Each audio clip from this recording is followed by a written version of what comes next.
विद्यार्थी मित्र हो, सर्वांना नमस्कार. इयत्ता 10वी topic number 3 circle math second मध्ये आपण प्रॉब्लेम सेटमध्ये आहोत. प्रॉब्लेम सेटमधल्या बऱ्याचशाच प्रश्नांना सॉल्व करत आपण पुढे चाललो आहे, जेणेकरून प्रॉब्लेम सेटमधले सम्स मनापासून समजणं, ते सेल्फली सोडवणं म्हणजे आपल्याला टर्मिनलची किंवा बोर्ड परीक्षेची तयारी करणं आहे.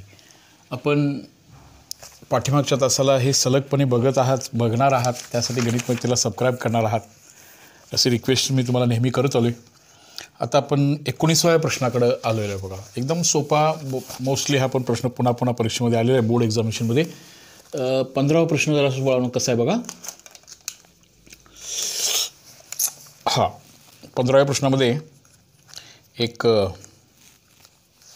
सर्कल आहे, बेसिक मोठं सर्कल एक आहे थोडंसं. त्याच्यानंतर एक त्याच्यामध्ये आतून स्पर्श करणारं दुसरं सर्कल काढलं आहे. ते आर इंटरनल टचिंग सर्कल्स.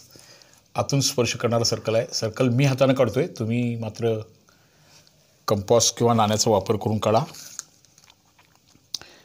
मला तेवढा वेळ वाचवता येईल त्यामुळं. याच्यानंतर इथं असं एक आहे, एक मोठ्या सर्कलची एक मोठी कॉर्ड आहे आणि मग हा याचा सेंटर आहे. त्यानंतर इथं बघा, ह्या लहान सर्कलचा हा व्यास काढला आहे. त्याचं नाव ED असं आहे. इथं नाव A आहे, EA.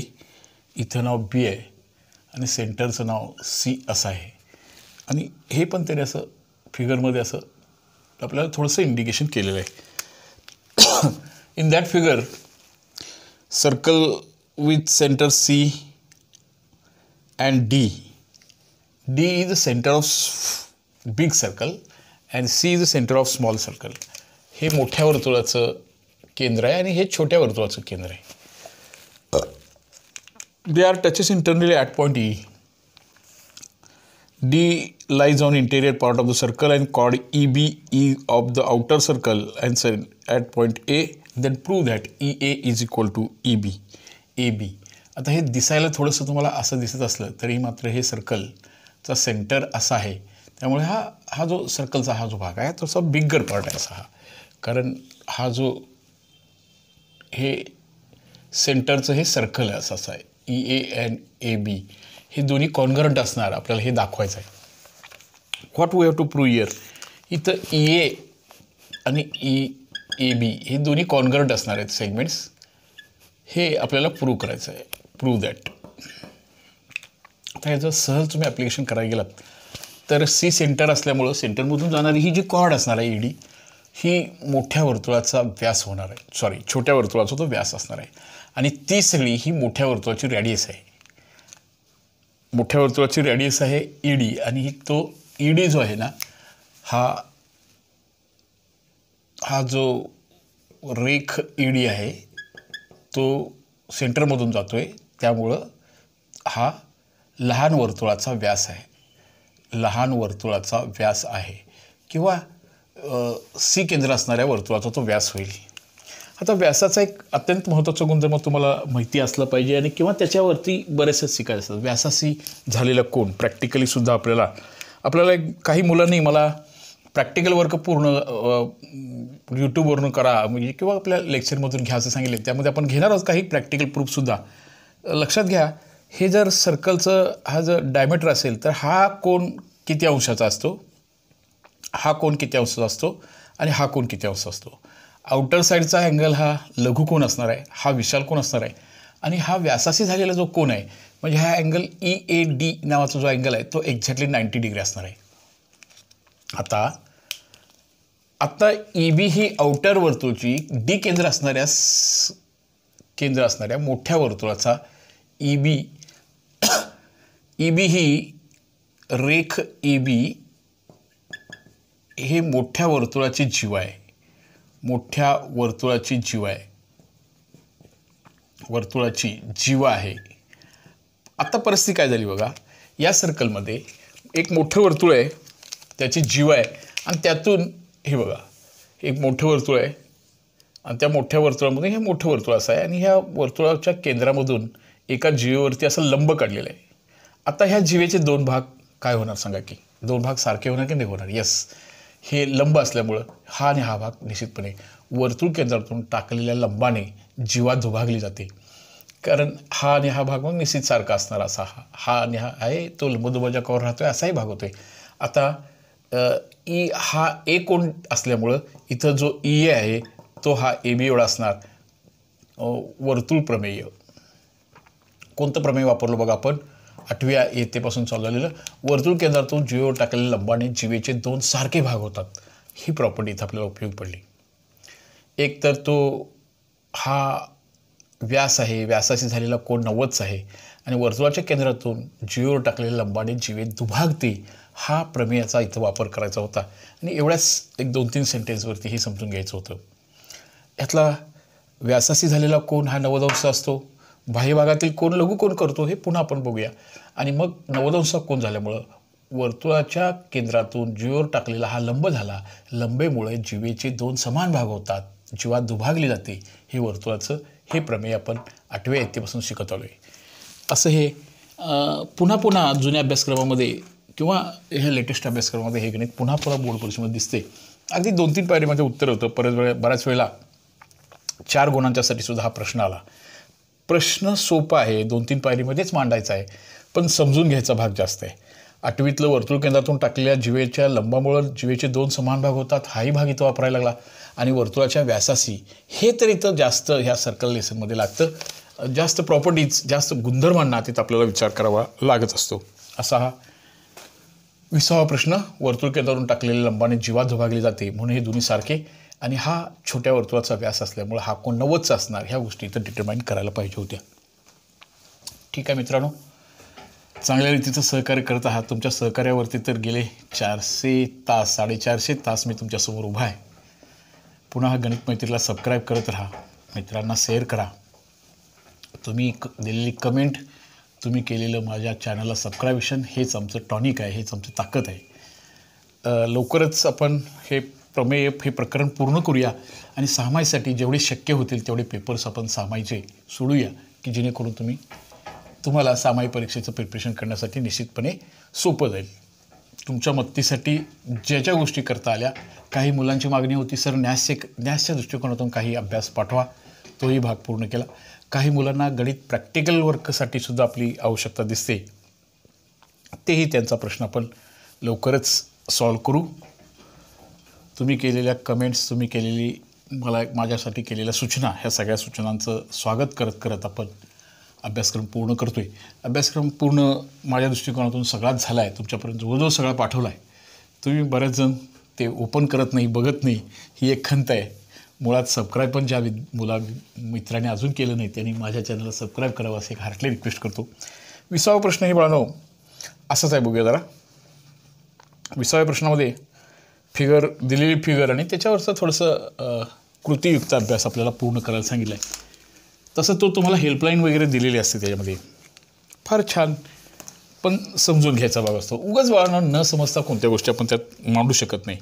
हे असं असणार आणि हे असं नाही. कुठलं तर त्याला रिझन आहे, ते रिझन आपल्याला माहिती असायला पाहिजे. पुन्हा एक सर्कल आहे बघा. ह्या सर्कलमध्ये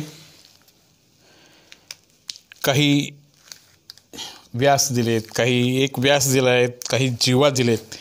आता हे याचं सेंटर आहे, त्याचा एक व्यास दिला आहे बघा. हा वर्तुळाची सर्वात मोठी जीवा, तिचं नाव ए बी आहे. ती सेंटरमधून जाते. जी जीवा वर्तुळाच्या केंद्रातून जाते तिला आपण व्यास असं संबोधतो. त्यानंतर परत इथं सी पॉईंट आला. परत हा सी आहे, तो बी सी पण जोडला गेला आहे. आणि इथं ना पुन्हा एक रे काढला गेला इथं. तो बघा, तो जो आहे ना तो हे बघा, हा जो काढला आहे त्याला आणि हे असं जोडले. आणि मग त्यांनी काही माहिती दिल्या. In figure A B is a diameter. In figure A B हा व्यास आहे, दॅट इज अ डायमीटर, तो व्यास आहे. त्याच्यानंतर the bisector of angle A C B intersect at D. हा सी डी हा त्याचा बायसेक्टर आहे. बायसेक्टर म्हणजे 2 समान भाग करणारा. सी डी हा कोन ए सी बीचा कोन दुभाजक आहे. हां, तर प्रूव्ह दॅट करायचं आहे आपल्याला. एडी हा बी डी एवढा असणार. कुठं आहे तो एडी आणि बी डी? इथं आहेत. हे बघा, हा एडी आणि हा बी डी हे दोन्ही सारखे असणार, हे आपल्याला प्रूव्ह करायचं आहे. आता आपण एक एक गोष्ट क्लिअर करत जाऊया. थोडं कृतीचा आहे तो भाग. आत्ताच आपण शिकलेल्या प्रॉब्लेममध्ये हा भाग थोडासा येऊन गेला होता. पहिली रिकामी जागा, त्यांना काही रिकामी जागा आपल्याला पूर्ण करायची आहे. कृतीयुक्त अभ्यासमध्ये आता तो भाग आहे. सेगमेंट ओडी हा असं ती फिगर आहे. हे एडी आणि बी डी हे जे दोन सेगमेंट्स आहेत ना, हे दोन सारखे दाखवायचे आहेत. पहिल्यामध्ये what is angle A C B? A C बीचं माप किती असेल? हा अँगल इन्स्क्राइब्ड अँगल इन किंवा अर्धवर्तुळातील आंतरलिखित कोन. अर्धवर्तुळात हा जो कोन आहे बाळांनो, अर्धवर्तुळातील आंतरलिखित कोन हा जो ए सी बी नावाचा जो अँगल आहे तो अर्धवर्तुळामध्ये आंतरलिखित झाला आहे. अर्धवर्तुळातील आत्ताच म्हटलं आपण व्यासाचा गुणधर्म, वर्तुळाच्या परिघावरील कोणत्याही बिंदूने व्यासाचे केलेला कोन हा 90 अंशाचा असतो. हा अर्धवर्तुळ आहे. किंवा असं लक्षात घ्या, ह्याचं प्रूफ पण जरा पडशी बघा. हा आंतरलिखित कोन आहे तो ह्याच्या कंसाच्या निम्मा असणार, पण अर्धवर्तुळाचं माप बाळांनो किती असते? संपूर्ण वर्तुळाचं 360 असतं, म्हणजे अर्धवर्तुळाचं 180 असणार आणि 180च्या निम्मा म्हणजे बाळांनो एक्झॅक्टली 90चा असणार. हा भाग इथं क्लिअर झाला. हा कोनाचं माप आपल्याला लिहायचं आहे. तो ए सी बी नावाचा जो हा कोन आहे, ह्या कोनाचं माप एक्झॅक्टली 90 डिग्री असणार, कारण तो ह्या अर्धवर्तुळाच्या निम्मा असणार, कारण तो व्यासाचा गुणधर्म आहे. आत्ताच्या पूर्वीच्या गणितामध्ये बघितलो आपण तर व्यासाशी झालेला कोन हा एक्झॅक्टली 90च असतो. हा भाग होता. नंतर पुढे बाळांनो, हा डी सी बी हा त्याने क्लिअरली सांगितले की सी डी हा त्याचा बायसेक्टर आहे. म्हणजे आता डी सी बी कितीचा असणार सांगा बघूया. आता ह्या दोन कोनापासून हा ए सी बी बनला आहे, पण हा त्याचा कोन दुभाजक आहे, म्हणजे त्याचे दोन समान भाग करतो. म्हणजे अँगल डी सी बी तेवढाच कोन असणार आहे डी सी ए. हे दोन त्याचे समान भाग होणार 90चे. म्हणजे याच्या वाट्याला किती येणार सांगा बरं? 45 डिग्री, कारण तो अँगल बायसेक्टर आहे, कोन दुभाजक आहे तो. ही रिकामी जागा इथं असे पूर्ण करायची होती. पहिला कोन 90चा होता आणि बायसेक्टर म्हणून शुअरली त्याचे दोन समान भाग होणार 45-45चे. ओके बाळांनो, त्यात काय फारसं या डोकं लावायचं नव्हतं. आता आर्क डी बी जो आहे, लक्षात आलं का बघा तुमच्या? हा जो सारखा आहे ना, हा पण एक्झॅक्टली 45चा आहे आणि हा पण 45चा आहे. आता तुम्हाला लक्षात आलं का बघा? हे दोन्ही कोन सारखे आहेत. ह्याचा अर्थ हे जे आर्क आहेत ना, हे आर्क, ह्या आर्क हे दोन्ही पण कोन आता कितीचे आहेत सांगा बरं? 45 आहेत, पण दोन्ही पण इन्स्क्राइब्ड अँगल आहेत. आणि त्याच्यामुळं हा जो ओडी आहे, म्हणजे की हा जो ओ बी इन्स्क्राइब्ड अँगल थेरमनुसार ह्या आंतरलिखित कोनाचे माप हे आंतरखंडित कंसाच्या मापाच्या निम्मे असते, होय की नाही? त्यामुळे हा जो आर्क आहे डी ओ बी, मी असं म्हणतो आता, तुम्ही इथंच ह्याचं काम संपलं होतं. काय प्रूव्ह करायचं होतं बघा? ह्याच्यामध्ये आपल्याला काय प्रूव्ह करायचं बघा? एडी आणि बी डी हे दोन्ही सेगमेंट सारखे असणार. हे बघा, what you to prove? AD आणि डी बी हे जे दोन सेगमेंट आहेत, हे बघा, हा आणि ह्या ज्या दोन्ही कॉर्ड्स आहेत ह्या नक्की सारख्या असणार. ह्याचं काम इथंच संपलं बाळांनो. आता बघा संपलं की नाही?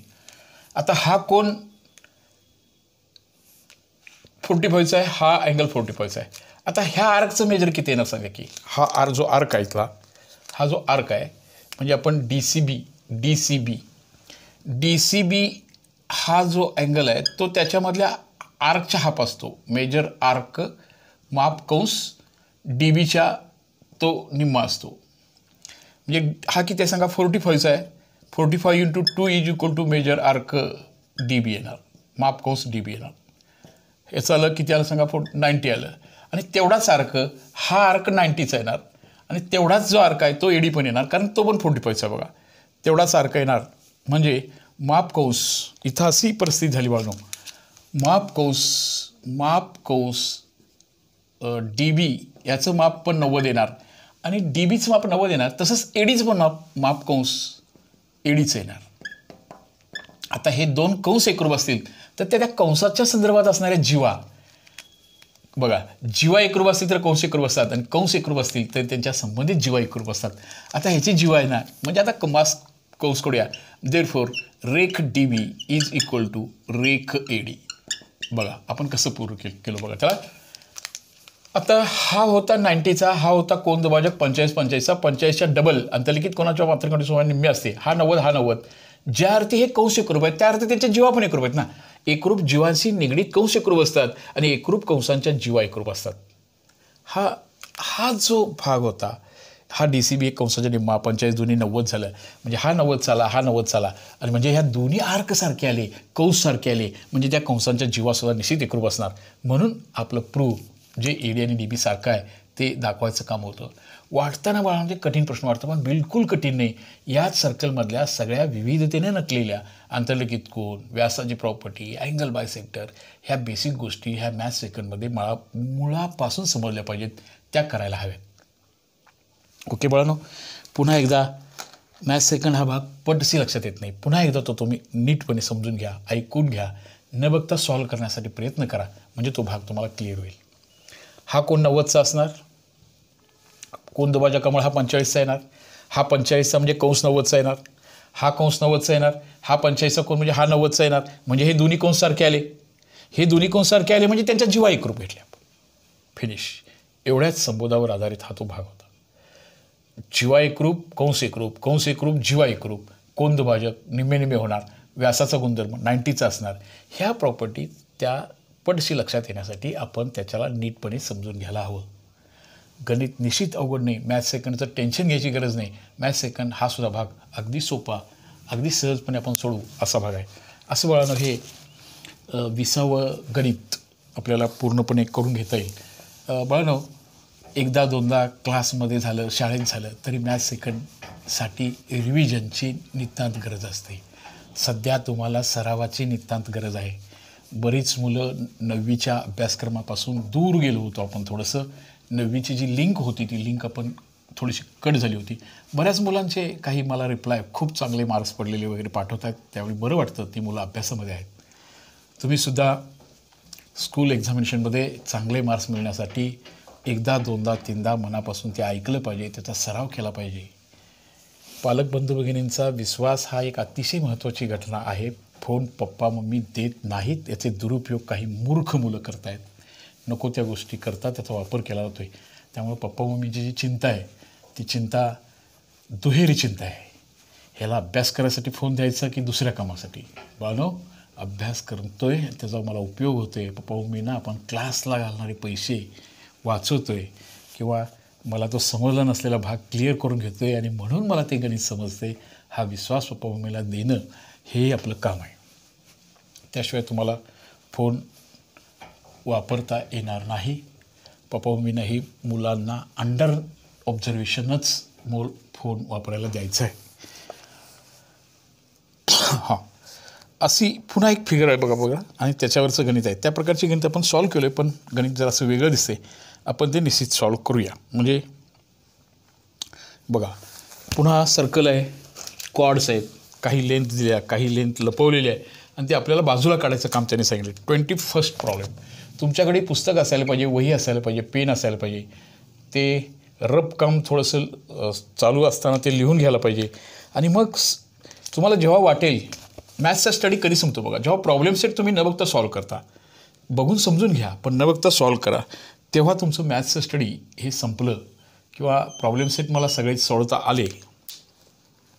हा त्याचा सेंटर आहे, हा व्यास आहे.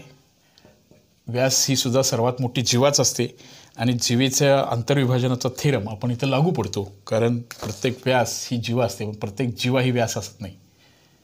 ही दुसरी जीवा आहे, तिचं नाव MN आहे बघा, MN. इथं काही गोष्टी कशा दिल्यात बघा. ML is 9. ML इथं L आहे, तर intersecting point is L. ML is 9. त्यानंतर आहे MN इज 25. आता MN ज्या अर्थी 25 दिले, MN हा कसा मेड झाला आहे बघा, ML + LN पासून पडला आहे. हा 25 आहे, त्यातलं ML 9 दिले. हे काम करायला सुद्धा तुम्हाला मार्क्स आहेत. Therefore ln must be equal to 25 minus 9 that is equal to 16. हा 16 येणार. हा भाग आपल्याला कॅल्क्युलेट करून काढायला पाहिजे होता. काढण्यासाठी सुद्धा आपल्याला मार्क रिझर्व आहेत. सोपी गोष्ट आहे. 25 त्यातलं 9 होतं. पुढं OL not OL. OL is 5. That is OL. And find the radius. OL. आता ही जीवा आहे, फक्त जीवा आहे. ही जीवा असून व्यास आहे. हिच्यामध्ये निम्मी आहे ती त्रिज्या आहे. मी ह्या रेडियस काढण्यासाठी मी ह्याला एक्स म्हणतो. एक्स सपोज करतो. हे जर एक्स सपोज केलं तर what is radius of circle? 5x 5 + x. मी काही ऑप्शन देतो बघा. What is radius of circle? x is radius, 5 is radius, x + 5 is radius और x - 5 is radius. Which is radius here? Okay. OA is total becomes our radius. त्रिज्या असणार आहे. Therefore radius of that circle is equal to x + 5. x + 5. Okay. आणि मग आता आपल्याला radius शोधण्यासाठी थोडंसं अधिक विचार करावा असं काही समची रचना केली. गणितामध्ये थोडंसं चॅलेंज हवंच ना बाळांनो. इथं मी जीवांच्या आंतरविभाजनासाठी असं लक्षात ठेवायला सांगितलं. जीवांचे आंतरविभाजन L गुणिले L बरोबर L गुणिले L. L हा common point of the two chords आहे. मग एकदा जीवेच्या मी दोन्ही बाजूला जातो. A बाजूला एकदा, B बाजूला एकदा. A B आणि M बाजूला एकदा आणि N बाजूला एकदा. जीवांचे आंतरविभाजन, सजीवांचे नाही, जीवांचे. आपण मॅथ्स सायन्स सेकंडमध्ये असतो तर सजीवांचं आंतरविभाजन, जीवांचे आंतरविभाजन ची property LA LB LM LN. Okay. किंवा AL चालू शकतं. ह्याच्यामध्ये बघा आपण व्हॅल्यूज पुटअप करूया. What is AL here? AL we don't know, that is x. What is BL? BL we know, that is 5. AL 5. Okay. What is BL? BL is equal to, what is BL? BL, what is the length of segment BL? बोला जरासं BL किती येणार सांगा. ही distance, that is the BL. हे बघा, हे 5 आहे आणि हे टोटल आहे बघा. इथून इथपर्यंत 5 आहे आणि हे x + 5 आहे. Therefore total BL is equal to, हां बोला, x + 10. What is ML? ML is 9 आणि what is LN? That is 16. हा एक समजून घेण्याचा भाग होता. लक्षात आलं बघा. इथं तटणार तुम्ही, इथं काहीतरी घोटाळा करणार म्हणजे ह्या प्रॉब्लेममध्ये अडचण येणार. हा x आहे, हा एवढा 5 आहे, त्यामुळे ही रेडियस झाली x + 5 आणि ही रेडियससुद्धा x + 5 असणार. एका सर्कलच्या सर्व रेडियस कॉन्ग्रंट असतात, एकरूप असतात, सारखे असतात. ओके. त्यामुळं हा जो BL होणार तो x + 10 होणार किंवा 10 + x. हा इथला महत्त्वाचा भाग होता. इथं बाळांनो हे जो सेंटर इथं आहे, हे एवढं OL 5 दिलेलं आहे. हे माहिती नव्हतं म्हणून आपण x मांडलं, त्यामुळे रेडियस झाली ती x + 5 झाली. पण OB नको होतो आपल्याला. B पासून L पासूनचे जे डिस्टन्स आहे BL, हे जे डिस्टन्स आहे, हे डिस्टन्स ह्या दोन्हीच्या बेरजे एवढं येणार. कोणा एवढं सांगा? 5 + x + 5. That's answer is x + 10. हा एवढा भाग आपल्याला समजायचा होता. परत आता थोडंसं आपण मॅथ्स सेकंडमध्ये मधून मॅथ्स 1मध्ये चाललो बघा. That is equal to x² + 10x. हा कंस सोडतो आणि 16 × 9 = 44, 144. 16 × 10 = 60. आता हे is it quadratic equation? Yes, it is quadratic equation. परीक्षेमध्ये प्रश्न आला मॅथ्स 1मध्ये, हे क्वाड्रेटिक इक्वेशन आहे का? हो, क्वाड्रेटिक इक्वेशन आहे. मग आपण that is quadratic equation is written in this way. x² + 10x - 144 is equal to 0. 144. आता आपल्याला एक्सची किंमत काढल्याशिवाय आपली सुट्टी नाही. एक्सची किंमत काढायला पाहिजे, मग आपल्याला त्याची रेडियस शोधता येणार आहे. 144 अशा हवे पाहिजेत 144 की त्यांची वजाबाकी हे मायनस चिन्ह असल्यामुळं किती आली पाहिजे? 10 आली पाहिजे. बोला जरा. 144 कोणापासून बनले सांगा? 144 कोणापासून बनले सांगा? हां, 12 × 12. त्यानंतर 18 × 18 = 44. 18 8 बघा. शेवटच्या पदाचे चिन्ह वजा असताना अवयवाला चिन्हे भिन्न असावीत. मधल्या पदाचे चिन्ह मोठ्या संख्येला असावे आणि त्याच्या विरुद्ध चिन्ह लहान संख्येला असावे. आता +18 मधून जेव्हा -8 जातील तेव्हा ते +10 राहतील. आणि हे बाळांनो, हे आता तुम्हाला माहीत झालं आहे. हे +18 कसं वापरणार? -8. 18 8 = 44, बरोबर ना? 18 × 64 4 ह्याच्या दिले 6 8 1 8 14 18 8 44 हे फॅक्टर्स आपल्याला सुचले पाहिजेत, हे सोडवलं पाहिजे. आणि मग बाळांनो हे आता प्रॉब्लेम आपल्याला मी इथं सॉल्व करतो बघा. ही माहिती असणारी गोष्ट आहे तुम्हाला. x² + 18x - 8x असं भरणार. -144 हे सॉल्व करणार आहात 144. आणि याच्यानंतर आपण इथं ह्याचे गट पाडणार होतो. या गटामधून आपल्याला कोणाला तर कॉमन काढावं लागेल, होय की नाही. पहिला तुम्ही एक्सला कॉमन काढूया. ह्या गोष्टी माहिती आहेत बाळांनो तुम्हाला. जरासं मी पटपट घेतो आहे. दुसऱ्यातून -8ला कॉमन काढावं लागेल आणि त्यामुळे कंसात राहणार. -8 कॉमन काढलं की आतलं साईन बदलणार. 18 8 44 = 0 होणार. हे दोन्ही आपण ब्रॅकेट x + 18 आणि x - 8 असं आपण एक्सची किंमत x = -18 और x = 8 अशी परिस्थिती होणार. आता एक्सची किंमत 8 घ्यावी लागेल कारण तो सेगमेंट किंवा डिस्टन्सचा भाग आहे. आता आपल्याला इथं जी 2 उत्तर आली ही सेगमेंटची लेंथ जी आहे ती निगेटिव्ह घेणं बरोबर नाही, बरोबर ना. आपण आता रॅडियसचा शोधलं आहे त्यातली correct. It is not acceptable negative value distance रॅडियसमधला जो पार्ट आहे. X is our part of radius. our radius of our circle is x + 10 means x is one of the part of radius. X is indication in radius. Therefore, it is not possible. -18 is not possible. Therefore, we have to take the value of x is equal to +8. Now, what is the radius? Radius is equal to 8 + 5 that is equal to 13 cm किंवा 13 units जे काय आहे ते असा भाग आपल्याला तिथे लिहावा लागेल. गणित सोपं आहे बाळांनो, समजून घेण्याची गरज आहे. थोडंसं आत्मविश्वास पाहिजे, त्यासाठी सरावाची गरज आहे. तुम्ही सराव कराल, समजून घ्याल, अशी बेसिक मॅथ्सची तयारी होत जाईल. मॅथ्स सेकंडमधून सुद्धा मॅथ्स 1मधली तयारीसुद्धा आपल्याला अशी होत जाईल. त्यासाठी ह्या प्रॉपर्टीज ही गुणधर्म तळापासून समजली पाहिजे. या समजण्यासाठी हा सगळा भाग बाळांनो आपण हा सगळाच्या सगळा भाग ह्याच्यापेक्षा वेगळ्या पद्धतीने सुद्धा हे प्रॉब्लेम सॉल्व करता येईल. हा सगळा भाग आपण रेग्युलर जसासारखं सर्व युनिट्स सर्व एक्झाम्पल्सना घेत पुढं गेलेलं. फक्त काही मुलं पहिल्यापासून लेक्चर बघतायत ते मला दिसते व्हॉट्सअपवरती की टायमिंग, त्याचं रिव्ह्यूज, कुठला तास किती मुलं बघतायत, दररोज किती वॉच टायमिंग होते, हे सगळ्या गोष्टी मला येत आहेत. कॉम्प्युटरवरती वॉच आवर्स वगैरे कळत आहेत. तर सगळ्यांनी केलेले सबस्क्राईब केलेले चॅनल्सवाल्यांचेही नंबर्स मला माहिती होत आहेत. मुलं मला तुम्हाला परत एकदा हार्डली विनंती करतो आहे की पहिल्यापासूनचे लेक्चर्स अटेंड करा जेणेकरून तुम्हाला त्याचा आनंद घेता येईल. हे गणित हा विषय असा नसतो आधीमध्ये शिकण्यासारखा. तर पहिल्यापासूनचे लेक्चर्स अटेंड करण्यासाठी, मॅथ्स अधिक चांगल्या रीतीने समजून घेण्यासाठी, पुन्हा सराव करण्यासाठी, सगळेजण गणित शिकण्यासाठी गणित मैत्री चॅनलला सबस्क्राईब करा अशी एक हार्टली रिक्वेस्ट करतो आहे. अशा रीतीने बोललो हे परत एकदा तुम्ही बघा, एकदा दोनदा तुम्हाला व्हॉट्सअपच्या माध्यमातून हे लेक्चर एकदा दोनदा तीनदा बघण्याची ऐकण्याची सोय आहे. तुम्ही ते करू शकाल. एकदा हार्टली रिक्वेस्ट परत एकदा करतो आहे की तुम्ही हे करून घ्या, सबस्क्राईब करा माझ्या चॅनलला, दररोज लेक्चर्स अटेंड करत राहा. लवकरच हा अभ्यासक्रम पूर्ण करू, हे टॉपिक संपवूया आणि आपण तुमच्या सामायिक परीक्षेसाठी काही महत्त्वाचे प्रश्न, काही पेपर्स वगैरे आपण निश्चित सोडूया. ओके बाळांनो, तोपर्यंत थांबूया.